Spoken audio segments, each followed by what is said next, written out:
representación de la última cena, que al final no era una representación de la última cena, de la mayoría de gente lo que salió fue a decir era comentarios negativos. O sea, yo vi muy pocas personas que realmente sabían que estaban representando ahí y que eso realmente no estaba malo. O sea, igual tú piensas. La estructura de la organización está suficientemente preparada para que luego de que ya haya un deportista trans, por ejemplo, en los Juegos Olímpicos, se le dé una participación libre de discriminación. Eso es lo difícil. Lo difícil es garantizar que ya en los Juegos Olímpicos realmente seamos responsables en el sentido de promover tanta difusión, tanta plata, millones de dólares que se gastan. También cuando algo se sale de esa heteronorma, para algunas personas desbarata la realidad que han construido a través de su vida, de un sistema que constantemente está recordando lo que esas son las únicas dos opciones, por así decirlo, cuando no es así. La vida es simple porque la lucha es simple. El buen luchador retrocede pero no abandona. Se doblega pero no renuncia. Si lo imposible se levanta ante él, se desvía y va más lejos. Si le falta el aliento, descansa y espera. Si es puesto fuera de combate, anima a sus hermanos con la palabra y su presencia. Y hasta cuando todo parece derrumbarse ante él, la desesperación nunca le afectará. Bueno, buenas tardes a todos los que nos estén viendo desde sus casas. Bienvenidos a este espacio, nuestro primer podcast en La Iguana de la CEU Uninorte. ¿Cómo vas, Elena? ¿Todo bien? Súper, genial. Súper. ¿Y tú, Melanie? Excelente. Bueno, estos van a ser los primeros podcasts del medio audiovisual de la AC Uninorte, La Iguana, un coletazo de verdad, para que se vayan grabando la frase. Yo seré su host en esta tarde y posiblemente en las próximas que vengan. Y hoy estoy acompañado de una muy buena co-host, que es Elena. Elena, ¿cómo estás? ¿Todo bien? Genial. Y por el otro lado tenemos una súper invitada, alguien que ya lleva mucho tiempo en la CEU Uninorte y que sabe muchas cosas, Melanie. Hola, estoy súper feliz de que estemos creando este medio nuevo, La Iguana. Excelente idea y se está haciendo realidad. Exacto.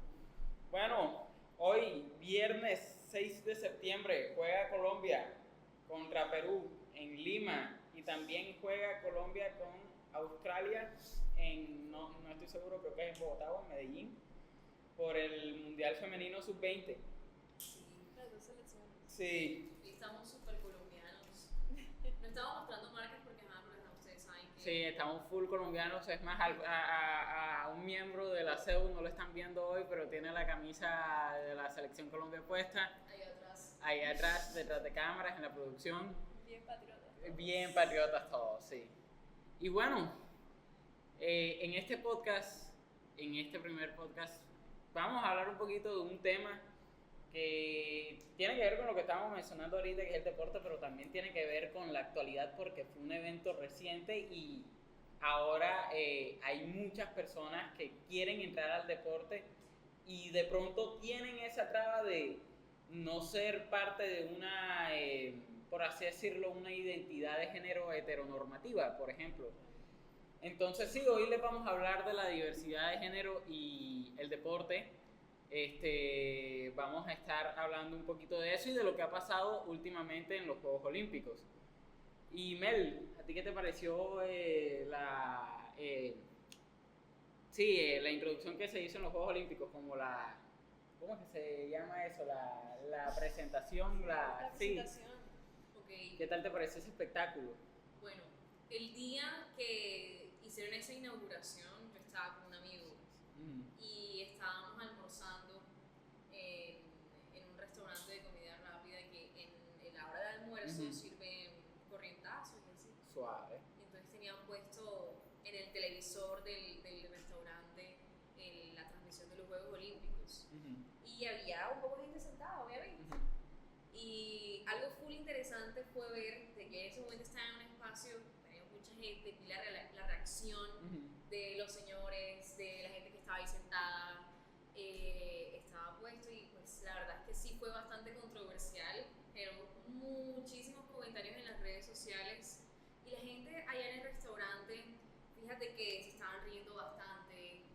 En algunos casos yo veía cómo la gente se ponía a pelear en las mesas cuando estaban saliendo de pronto ciertos personajes que fueron los que más llamaron la atención. Por ejemplo, me acuerdo cuando salió la chica que estaba como DJ, las personas hicieron muchos comentarios sobre la forma en la que estaba vestida, o sea, como el disfraz, no estoy segura si es exactamente un disfraz, sobre su peso, sobre otras cosas, sobre su apariencia física, y no sé, me parece muy interesante ver cómo llega a incomodar la presencia de cosas diferentes. Exacto. Y de propuestas estéticas diferentes en algunos casos que realmente generan una reacción importante y relevante en la gente que los ve, o sea, impactan.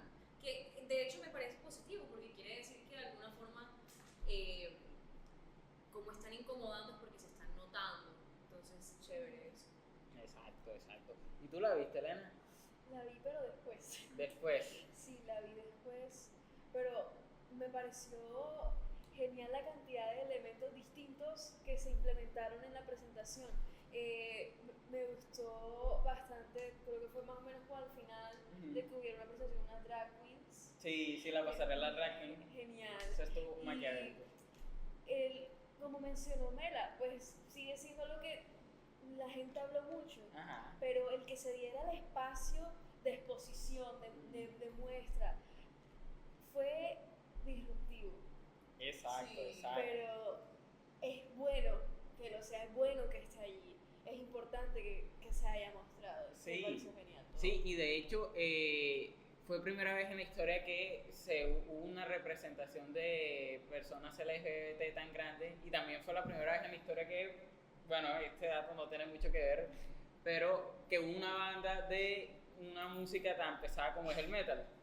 Había Gojira, estuvo, creo que fue en el acto 3 o 4, no me acuerdo, que ese espacio también causó culo de controversia porque como salía María Antonieta decapitada ahí en la Conserjería, que fue donde estuvo encarcelada, y que, o sea, yo por ejemplo me acuerdo de ver un meme que era algo así como que la cara del rey de España viendo cuando mostraban a María Antonieta decapitada. O sea, eso fue como un grito contra la hegemonía, o sea, sí, que bastante interesante. Y bueno, los Olímpicos, como podríamos decir que los Olímpicos son como el lugar donde más deporte hay, donde se respira más el deporte, ese evento que nos pone a todos a ver la pantalla. Y cuando me refiero a todos, no solamente me refiero a personas heteronormativas que tengan su identidad de género clara o sigan un esquema tradicional. También me refiero a personas que son diversas, de género diversas. Y recordemos que a esas personas de pronto también les gusta el deporte. Entonces, yo me hago la pregunta de que esa gente que ahora está saliendo al deporte y está queriendo entrar, ¿cómo influye ahora en el deporte? No sé, Elena, ¿tú qué opinas? Es una conversación que se lleva desde hace mucho, pero siempre se mira con un lente de juzgar. Exacto, Siento, sí. de que siempre se ha llevado, porque cuando se ha mencionado el tema, siempre bajo el marco de que se está investigando a cierta deportista, que casi siempre es una mujer, cisgénero, se está investigando porque posiblemente podría ser intersexual o etcétera. Entonces es importante considerar y ver cómo hacemos los espacios de deporte inclusivos. Exacto. Porque hasta el momento han sido absolutamente todo lo contrario. Es una pregunta que es importante plantear. Sí, ¿Qué crees? Es una pregunta que pienso yo que la sociedad debería plantearse. ¿Y tú, Mel, tú qué opinas? ¿Cómo crees que afecte estas nuevas personas de identidad género diversa en el deporte? Bueno, yo considero que las personas género-diversas siempre han estado excluidas de este tipo de espacios en Occidente especialmente, porque bueno, históricamente no fue así en otras culturas, etcétera, pero pues por lo menos desde Occidente siempre ha sido algo muy presente en la historia. De hecho, si vemos la misma historia de los Olímpicos, cómo empieza en Grecia, algo que me parece importante anotar de eso es que también tiene que ver con cómo ellos percibían el deporte como virtud, ¿sí o no? Y de esa misma manera, con ese concepto de virtud, también venía una concepción de qué es el hombre digno, qué es el hombre virtuoso. Sí. Entonces, los Olímpicos nacen de una Grecia que consideraba que un hombre virtuoso era un hombre cisgénero que se veía de cierta manera, que era masculino de cierta manera, que tenía músculos, que era atlético, y digamos que tenía una construcción muy hegemónica de el hombre virtuoso. Entonces, bueno, resulta que eso me parece importante porque luego se ve reflejado en cómo los Juegos Olímpicos estuvieron estructurados por muchísimo tiempo. Y no solamente los Olímpicos, sino otros eventos deportivos completamente excluyentes, y también pues no son espacios ni seguros ni garantizados para las personas LGBT. En general las personas LGBT, no solamente las personas con identidad de género diversa, sino incluso las personas homosexuales, lesbianas, bisexuales, Transexuales. etcétera. Y obviamente desde la interseccionalidad también para las personas negras, para las personas latinoamericanas. Y bueno, yo considero que esto es algo que debe estar el debate muy abierto, porque hay unos argumentos muy fuertes que respaldan esto de que en realidad las personas LGBT no tienen, por ejemplo las personas trans, ningún tipo de ventajas o ventajas en el deporte si se siguen con unos ciertos parámetros que son establecidos por científicos, que tipo, la gente cree que cuando hay una mujer trans en un deporte olímpico participando, Porque va a ganar ventaja. la gente cree que no se le pasaron primero por una serie de tests en laboratorio, y que para dejarla entrar al juego primero pasó por unos exámenes médicos que determinaron que tenía los niveles de estrógenos que una mujer normal, o los niveles de testosterona que una mujer, perdón, no me refiero a una mujer normal, Cisgénero. yo estoy un poco fuera de lugar hoy, perdón, una mujer cisgénero. No, pues sí, entonces les hacen esos tests para definir que efectivamente tienen los mismos niveles de estrógenos o de testosterona, que por eso su participación es justa. Y que ni siquiera es que, o sea, que sea realmente mujer o no sea realmente mujer, no, que sea una competencia justa, o sea, porque para eso es que se hacen las pruebas de hormonas, y sobre todo también porque esas pruebas hormonales te pueden decir si alguien está dopado. Y sí. Exacto, también es para eso. También es para eso, para ver que no se cometan crímenes de este tipo. Fraude. También Exacto. hay que tener en cuenta de que muchas de estas pruebas hormonales, o sea, nunca van a ser 100% dicientes, porque hay muchas mujeres cisgénero que incluso no han pasado, que son cisgénero toda su vida en documentos, y aún así se pone en duda su identidad y su género por ciertas discrepancias. Exacto. Exacto, sí, o sea, imagínate tú andar compitiendo toda tu vida para que lleguen a los Olímpicos y tú por tener un poquito más de testosterona que el resto hasta te invaliden tu identidad de género. Exactamente. Claro. O sea, como quien dice aquí en la costa, full back. Full back. Y si no, la verdad yo creo que las nuevas identidades de género le traen como un nuevo aspecto al deporte, mirándolo desde un lado más positivo, porque ¿quién no está cansado de ver la historia del man que gana todo, o la historia tan dramatizada que, o sea, no está mal, pero es ya prácticamente un cliché del marketing deportivo, que es la mujer que sufrió mucho en su vida y que gracias al deporte pudo tener una oportunidad para salir? O sea, porque no podemos escuchar historias de gente género diversa, no sé, que haya cogido el deporte como un lugar lugar para salir de sus frustraciones que tiene ser alguien género diverso. O sea, son cosas que yo digo como que ¿cómo alguien va a querer entrar en el deporte si no se puede identificar con alguien que está dentro del deporte? Porque, o sea, tú pregúntale a cualquier peladito que juega fútbol hoy en día que tiene menos de 10 años y entró al deporte porque admira a algún futbolista o admira a algún basquetbolista o admira a algún beisbolista. Pero es fácil para ellos identificarse con ellos porque ellos también son hombres y ellos aún no dudan de su identidad.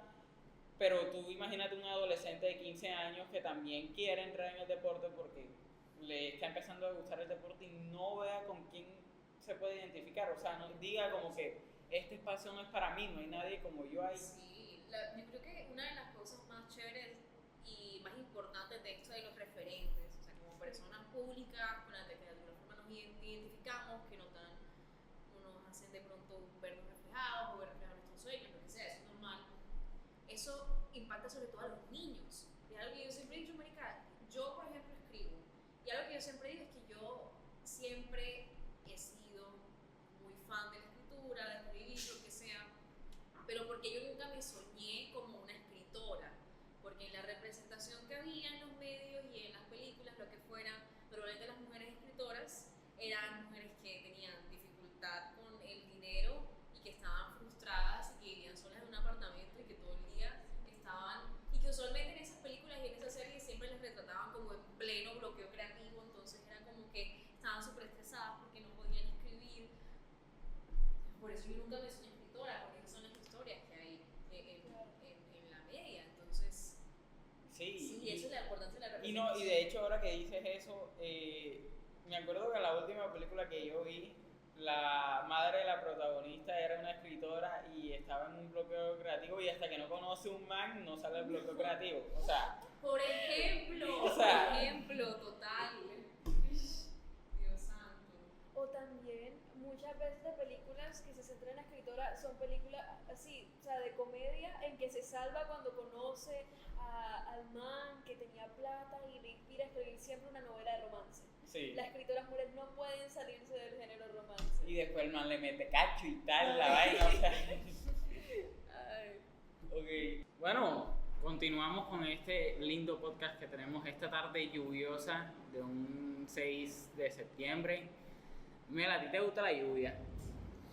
Pilla, ve, ahí empezó a hablar Odín. Es que la lluvia es chévere, la lluvia es bendición, la lluvia tiene cosas lindas, me gusta cuando yo estoy en mi casa durmiendo, pero el problema es que no me gusta cuando llueve en Barranquilla porque el tráfico se vuelve pesado, se va la luz, ¿qué más pasa? Bueno, está todo mojado y no sé.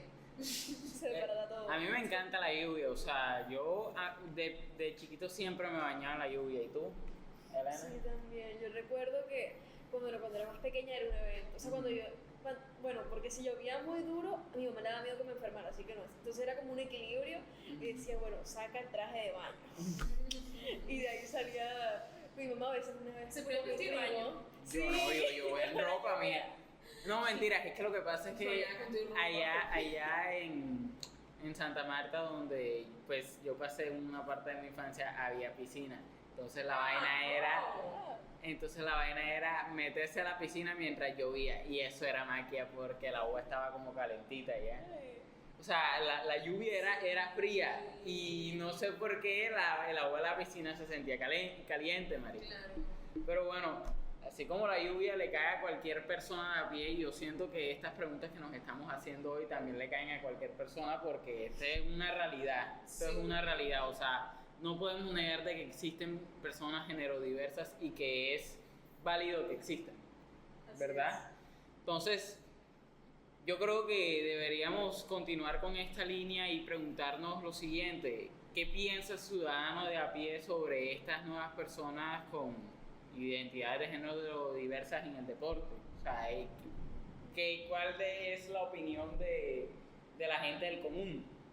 Melanie, Elena, no sé, ¿quién quiere responder? Ante todo, no nuevas, porque son identidades No, pero nuevas en el deporte. igualmente. Sí. Porque son identidades que han existido durante mucho tiempo. Lo que sí es nuevo es que se está dando el reconocimiento Por eso. que merecen. Pues sí. Tienes toda la razón. Toda la entonces razón, tener toda la eso razón. presente. Y alrededor de ese tema, dentro de, bueno, mencionamos ciudadano común, existe mucha desinformación y mucha ignorancia al respecto al mismo, de también mucho prejuicio, porque no directamente, como nosotros estamos educados bajo esta dicotomía heteronormativa de que tiene que ser hombre, macho y mujer, siempre sumisa. Todo esto también, cuando algo se sale de esa heteronorma, eh, para algunas personas desbarata la realidad que han construido a través de su vida, de un sistema que constantemente está recordando lo que esas son las únicas dos opciones, por así decirlo, cuando no es así. ¿Qué dices? Bueno, para mí es complejo, porque finalmente, ¿qué es un ciudadano común? Las personas en el edificio también son ciudadanos comunes, por ejemplo, y las personas que desde la precariedad de todas formas también llevan estas luchas, también sufren esto, también son ciudadanos comunes. Entonces, yo lo que diría es que, como un reflejo de la discusión en todas las esferas, el ciudadano común también está polarizado. O sea, hay personas que, mientras son ciudadanas comunes, están luchando contra estigmas, están luchando contra violencia, discriminación. Hay personas que, siendo ciudadanas comunes, replican esas violencias que oprimen a otros de su misma clase o de su mismo entorno o de su misma comunidad. Entonces, siento que más bien es esto lo que sucede, y que así pues hay muchas opiniones en todos los ámbitos, en todos los grupos de personas. Sí, verdad, hay muchas opiniones, pero yo siento que la que más se repite es una opinión cerrada.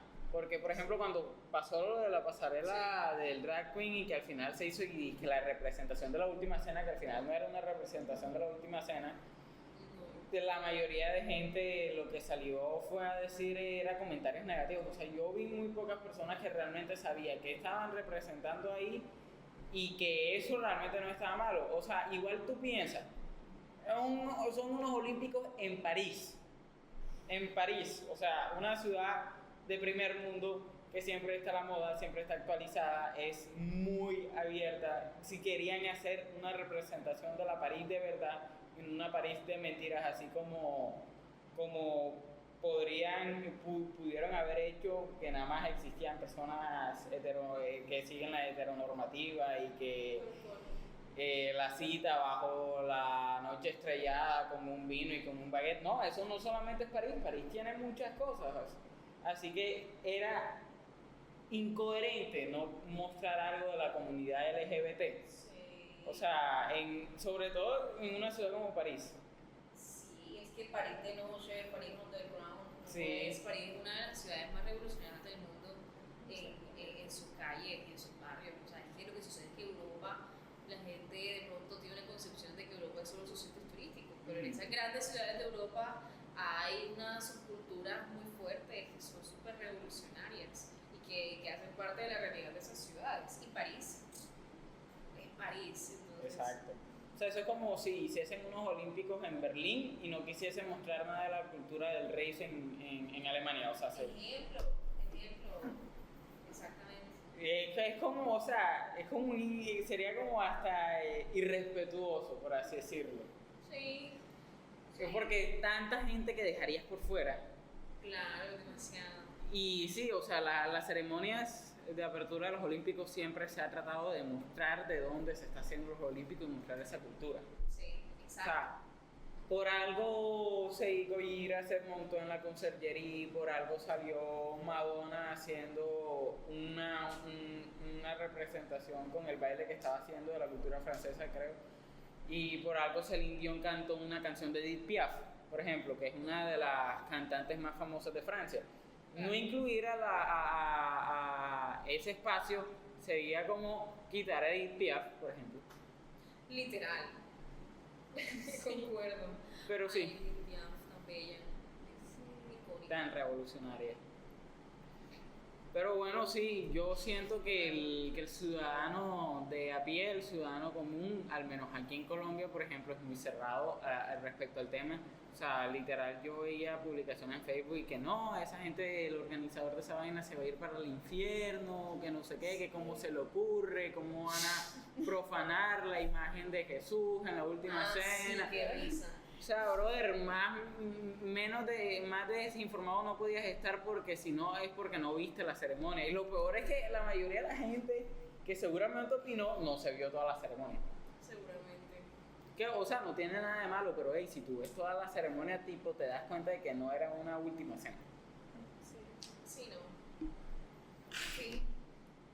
Sí. Pero bueno, yo sé que nosotros no somos como expertos del deporte ni nada, pero vamos a hacer el ejercicio hipotético de pensar que somos el Comité Olímpico Internacional.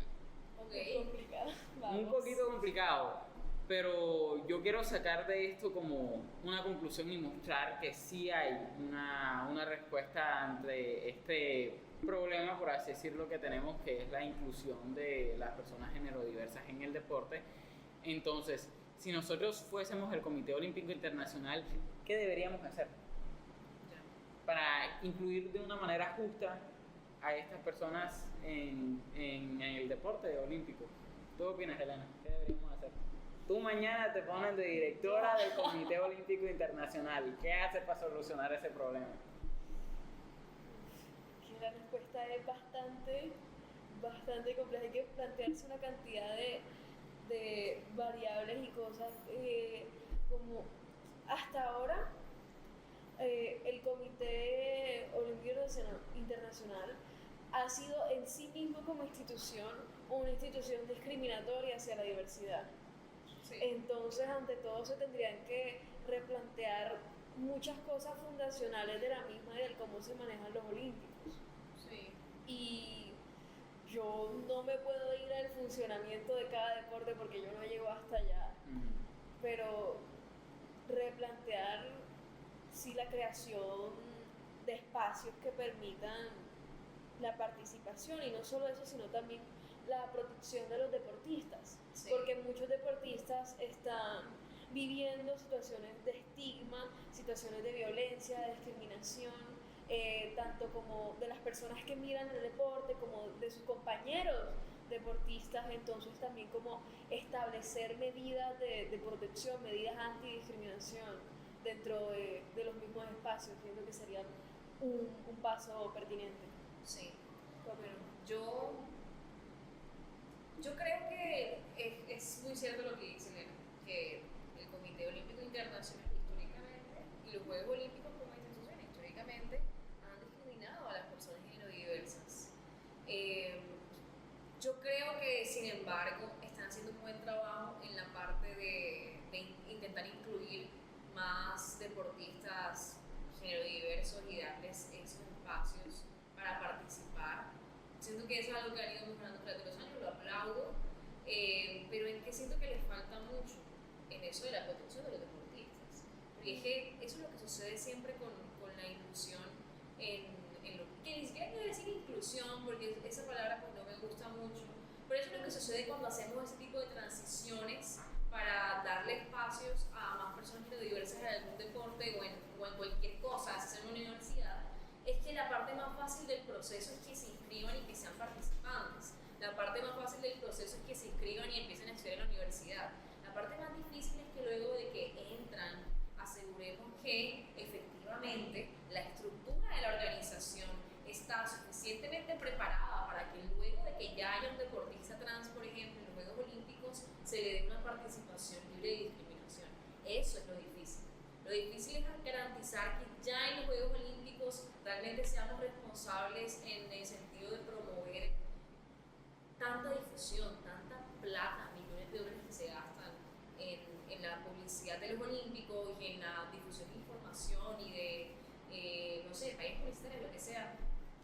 Tanto que se gasta en publicidad haciendo los Juegos Olímpicos, ¿cómo es posible que no podamos también allí mismo meter unos folletos, unas imágenes que sean, que hablen de esto, de por qué una persona trans tiene el derecho de estar en estos espacios, que hablen de cómo es su proceso y lo compartan con el mundo? Porque es que lo que sucede es eso, la gente no sabe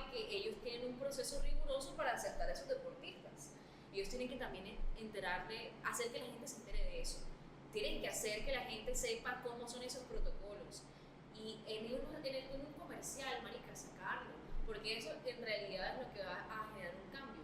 Que ellos tienen una gran capacidad para hacer cosas que se vuelvan de las masas. Ellos sacan algo y se va a hacer viral porque son un comité muy importante. En ese momento todo el mundo está prestando atención a los olímpicos. Entonces el material que ellos saquen va a tener tanto alcance que el problema es que tengan todo ese poder y no lo utilicen para eso.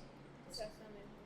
Sí, igual, o sea, yo sé que de pronto en una respuesta concreta que digamos hasta que armemos una constitución de cómo debe ser vainita por vainita, nunca vamos a llegar, al menos en hoy, mañana o de aquí a los otros olímpicos o hasta los demás arriba, pero yo sí digo que hay soluciones para eso. O sea, como ustedes decían, el Comité Olímpico Internacional ha sido una institución discriminatoria, pero recordemos que antes tampoco participaban las mujeres y ellos tuvieron que cambiar para que participaran las mujeres.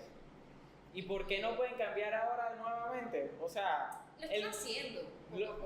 Seguramente lo están haciendo poco a poco, pero lo que quiero decir es que aparte de darle una seguridad a esas personas género-diversas que de pronto piensan que ya no vayan a poder entrar o que está muy difícil entrar porque aparte que es peligroso, no tienen representación y no tienen no tienen una vía fácil como lo podría hacer cualquier deportista que nada más tiene que esforzarse y ser el mejor para llegar hasta allá, sino que también a las otras personas, o sea, a las personas que hacen parte de la heteronormatividad, por así decirlo, que son personas sin género, que también esto no les va a afectar a ellos. O sea, simplemente se va a hacer que el deporte sea un espacio libre para todos, que es lo que tuvo que haber sido desde el minuto 1 del partido.